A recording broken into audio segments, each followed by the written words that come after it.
Ya, nanti saya juga setuju bahwa kalau tema-tema yang diangkat ini bisa saja merupakan usulan. Ya, saya pernah terima usulan dari Pak Abdul Majid, Ketua DKM beliau, dan yang lain-lain juga. Kalau ada usulan boleh saja disampaikan. Nanti saya pertimbangkan mana yang lebih prioritas untuk kita jadikan bahan kajian. Ya. Dan kalau memang ada yang belum selesai, ya mestinya dari situ mungkin sudah diingatkan. Kita lanjut ke bulan pekan depan masih pembahasan tersebut. Kalau nggak diingatkan, saya ganti itu. Kalau diingatkan, mungkin masih bahas itu begitu. Jadi terima kasih Pak E atas masukannya. Baca Al-Quran dengan batin boleh atau tidak?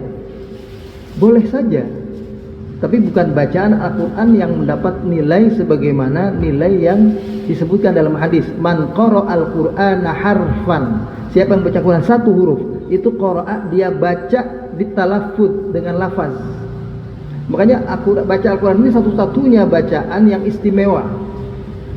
Dia membuat pendengaran kita, penglihatan kita, hati kita itu fokus pada saat bersamaan. Beda dengan kalau kita baca koran. Baca koran kan semuanya dalam hati. Jadi yang hanya terlatih adalah hanya hati, pikiran, hati dan mata. Tapi mulut tidak. Kalau baca Quran, lidah kita, mulut kita juga ikut terlatih bersama. Bersama dengan hati, pikiran dan penglihatan itu satu langkah, satu gerakan. Nah itu yang membuat orang yang baca Quran rajin, insya Allah sampai usia tua boleh dibilang orang ini lebih lama pikunnya. Pikunnya lama. Kalau orang yang nggak pernah baca Quran, mungkin baru 60 tahun udah pikun. Udah nggak banyak kata apa-apa. Begitu. Jadi latihlah gitu. Ya, baca Quran dikeraskan.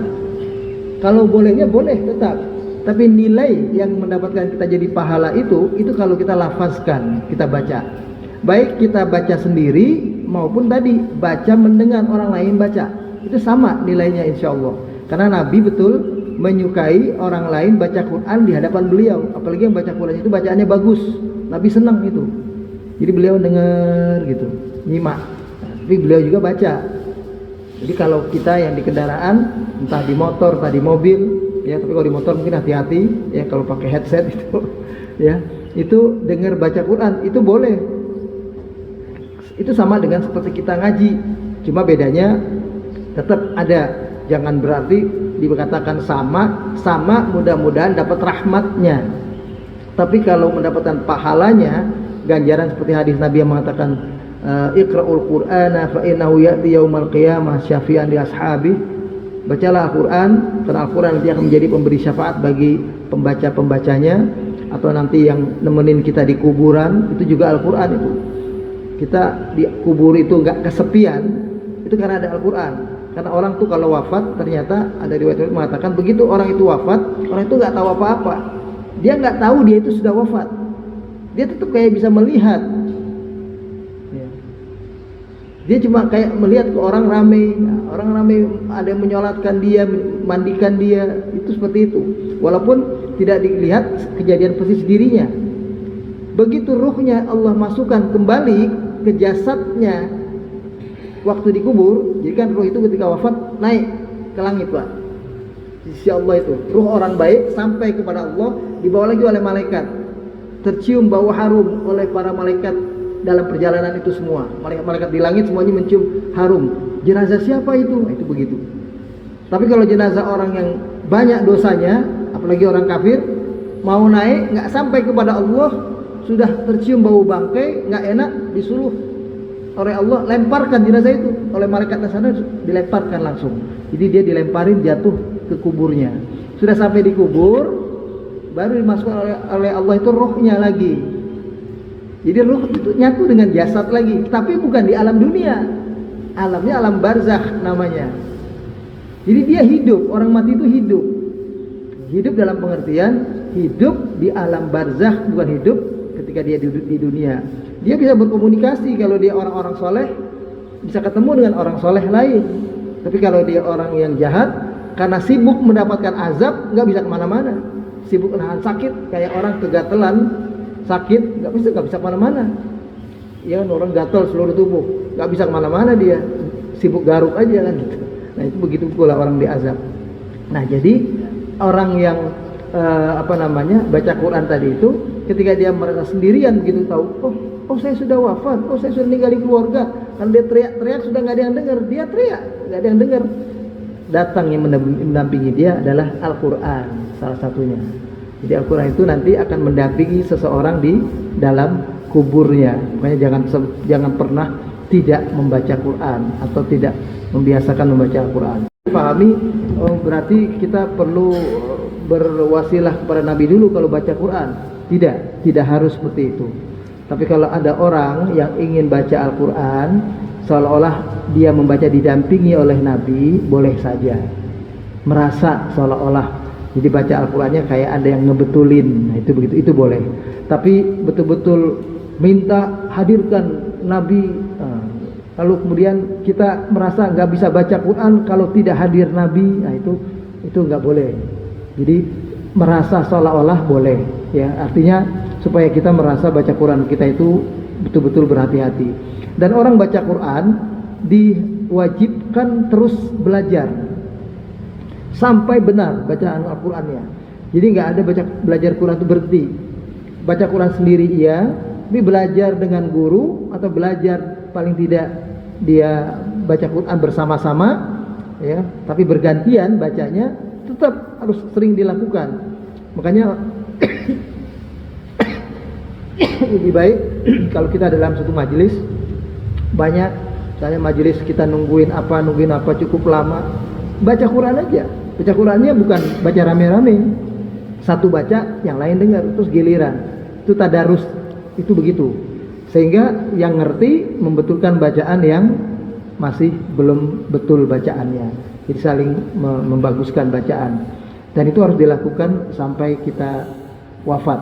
Baru kita disebutkan kan man qara al-Qur'an wa huwa mahir ma'al kiramil bararah wa man qara al-Qur'an wa huwa yatata'ada falahu ajran. Ya. Bagi orang yang baca Qur'annya mahir, dia selalu didampingi oleh malaikat. Bagi orang baca Qur'annya terbata-bata, bagi dia tetap dua pahala. Pahala qiraah dan pahala ta'lim, pahala belajar. Ya, pahala dia ta'allum, dia belajar. Ya, jadi tetap dapat pahala yang istimewa. Al-Tiyabur Banu Khaddam. Saya belum pernah baca keterangan itu.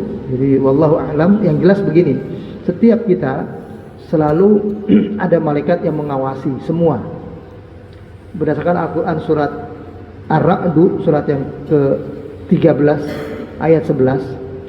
Lahu itu linnas, maksudnya bagi manusia. Lahu mu'aqibatun min baini yadayhi wa min khalfihi. Bagi manusia ada selalu malaikat yang mendampingi mereka di depan dan di belakang mereka. Maksudnya dalam keseharian mereka itu ada malaikat yang ada bersama kita selalu, ya. Yaf'aluna ma yu'marun. Yang malaikat itu yang malaikat itu dikatakan yahfazunahu min amrillah. Yahfazunahu, maksud yahfazun nas min amrillah. Mereka menjagain orang itu atas perintah Allah. Jadi kita dijaga terus, ya. Makanya bunyi ayat berikutnya adalah innallaha la yughayyiru ma biqaumin hatta yughayyiru ma bi anfusihim. Allah tidak akan merubah keadaan suatu kaum, maksudnya Allah tidak akan merubah keadaan yang baik yang akan dimiliki oleh suatu kaum kecuali kaum itu merubahnya sendiri sehingga keadaan baik itu berubah menjadi keadaan buruk. Jadi perubahan itu karena kita yang merubah yang baik menjadi buruk. Ya. Kenapa? Wa idza aradallahu bi syarran, ya, fala maraddalah. Karena kalau dari awal Allah menginginkan kepada orang itu, kepada suatu kaum itu keburukan, maka tidak ada yang bisa menolaknya. Jadi hukum asalnya Allah menginginkan seseorang atau kita baik. Makanya kita didampingi malaikat terus. Ya. Sampai kita yang merubah sendiri, nggak mau didampingi malaikat, kita nggak ngaji, nggak sholat, kita menjauh dari malaikat namanya. Kita yang merubah. Nah, karena kalau dari awal Allah ingin menjauhkan kita dari malaikat, Allah ingin membuat kita sakit, Allah ingin membuat kita menderita, Allah ingin membuat kita jadi orang yang katakanlah tidak taat dari awal, itu mudah saja bagi Allah. Tapi Allah tidak inginkan hal semacam itu. Jadi yang membuat kita berubah itu adalah kita sendiri. Ya. Baik. Jadi apakah ada khadamnya, istilahnya khadam dalam arti pelayan ya, yang nurutin maunya kita gitu kayak maksudnya kan? Mungkin itu. Ya kalau itu yang dimaksud, wallahu a'lam. Saya karena tidak tahu, saya katakan begitu. Saya tidak tahu. Ya, yang hanya tahu saya tahu, kita manusia selalu didampingi oleh malaikat, dijaga oleh malaikat. Dan itu karena rahmat Allah sayang dengan kita, kita dijagain terus. Kemudian pertanyaan, jadi orang latah itu adalah ada kejiwaan. Jadi orang yang suka latah itu bukan bawaan, bukan perilaku normal, bukan perilaku normal. Jadi kalau orang itu mau disembuhkan, dia mestinya ke psikolog atau ke psikiater. Orang itu, karena orang latah itu berbahaya, dan kita di lingkungannya nggak boleh membuat orang latah. Misalnya dia suka latahnya latah jorok, sengaja kita godain dia biar dia latah, buat kita berdosa. Karena kita yang mengontrol, kita yang tahu. Dia tidak menyadari. Orang yang latah tidak menyadari apa yang dia ucapkannya. Apalagi dengan latar belakang kayak tadi, karena mimpinya mimpi laki-laki, maka latahnya latah tentang laki-laki melulu gitu. Mimpinya tentang perempuan, maka latahnya latah perempuan melulu. Kan jadinya bahaya itu. Nah, makanya kita yang sadar tidak boleh menggoda orang yang latah. Kitanya yang berdosa, ya. Dan orang yang latah ini adalah sebuah penyakit, dia harus berusaha untuk menyembuhkan dirinya. Ya kalau dia punya keinginan, ya berobat sebetulnya. Ya mula-mula ya mungkin ke psikolog, psikiater. Ke psikolog itu biasa dulu. Kalau bisa dinasihati saja selesai. Kalau enggak, pakai minum obat. Kalau pakai minum obat, itu ke psikiater. Karena orang latah itu bukan bawaan asli kita. Jadi dan bukan orang latah itu, kalau tadi kata yang khadam, bawaan khadamnya, yang ngomong khadamnya, yang ininya bukan, nggak ada hubungan. Itu kejiwaan. Wallahu a'lam bishawab. Apa yang dikerjakan oleh laki-laki kepada perempuan yang tadi nggak boleh mirip, perempuan kepada menjadi laki-laki yang nggak boleh, itu di luar hal-hal yang menjadi kebutuhan kehidupan sosial. Misalnya, kita dalam keseharian ada laki-laki perempuan yang perlu diperiksa. Maka untuk memeriksa perempuan supaya betul-betul maksimal, maka ada perempuan lagi yang meriksa. Disitulah dibutuhkan polisi wanita. Polisi wanita tetap dia wanita, ya. Hanya dia lebih kuat dari wanita pada umumnya. Dibandingkan dengan laki-laki yang tidak berolahraga, laki-laki mungkin dia lebih kuat. Tapi kalau dibandingkan dengan polisi yang laki-laki, dia tidak boleh sama. Dia tidak boleh berotot kayak polisi laki-laki juga, nggak perlu begitu. Tapi dia perlu kuat, perlu bisa lari, karena dia tugasnya polisi. Ya. Makanya boleh dibilang polisi itu ada banyak di negara-negara Islam sekalipun, tapi kalau tentara tidak. Tentara karena beda urusannya dengan membela negara. Tentara itu sebagian aja, karena sudah mengetahui jumlah laki-laki mereka sedikit, mereka perlu mempersenjatai perempuannya. Tapi tetap perilakunya tetap perilaku perempuan. Hanya bedanya perempuannya lebih kuat, lebih bisa berlari, ya seperti perempuan yang fitness lah, kurang lebih begitu. Jadi tapi dia berlatihnya di mes perempuan, mestinya begitu. Bukan dia lagi lari-lari, lagi apa itu campur laki perempuan, mungkin begitu. Jadi pelatihannya saja mungkin diatur, dan pakaiannya pun juga harus sudah pakaian perempuan. Dan alhamdulillah di tanah air kita ini sudah dibolehkan polisi pakai kerudung. Dulu kan sempat nggak boleh, sekarang udah boleh. Polisi pakai kerudung itu sudah boleh, baru pakai topi misalnya. Dan pakaiannya boleh panjangan sedikit, kan gitu sekarang. Nah itu ketika dibutuhkan dalam kebutuhan masyarakat itu boleh, ya. Tapi tetap dia tidak merubah kodratnya menjadi laki-laki, dan nggak boleh dia sekuat laki-laki juga. Kalau sekuat laki-laki yang biasa ya bisa lah dia akan lebih kuat. Jadi saya kira itu dibenarkan karena itu kebutuhan. Karena nanti kayak misalnya memeriksa perempuan di bandara misalnya, kan perlu diperiksa semuanya. Apalagi perempuan sekarang ada yang taruhnya di BH-nya, itu narkoba itu. Ada yang taruh di celana dalamnya. Bagaimana kalau yang itu polisi laki-laki? Kan repot itu. Dia harus polisi perempuan. Dan tempatnya tertutup. Ya kalau beberapa negara Islam udah begitu itu, kayak di Saudi udah begitu. Kalau di kita yang belum ada tempat tertutup kalau nggak salah ya belum. Mestinya ada tempat tertutup begitu periksa perempuan. Karena kalau perlu dia ditelanjangin, nggak apa-apa. Kalau yang mereka adalah polisi perempuan. Dan polisi perempuannya tetap berpenampilan perempuan. Justru kalau polisi perempuannya gagah berotot kayak laki, perempuannya juga malu. Dan gitu nantinya. Jadi tetap dia polisi perempuan. Nggak boleh perempuan menjadi laki-laki juga, tetap.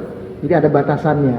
Dan batasan itu adalah sekedar kebutuhan untuk supaya dia bisa lebih aktif dari perempuan pada umumnya. Jadi kalau ngejar perempuan dia bisa menang, masih gitulah. Kalau ngejar saya kira begitulah kurang lebihnya, wallahu a'lam.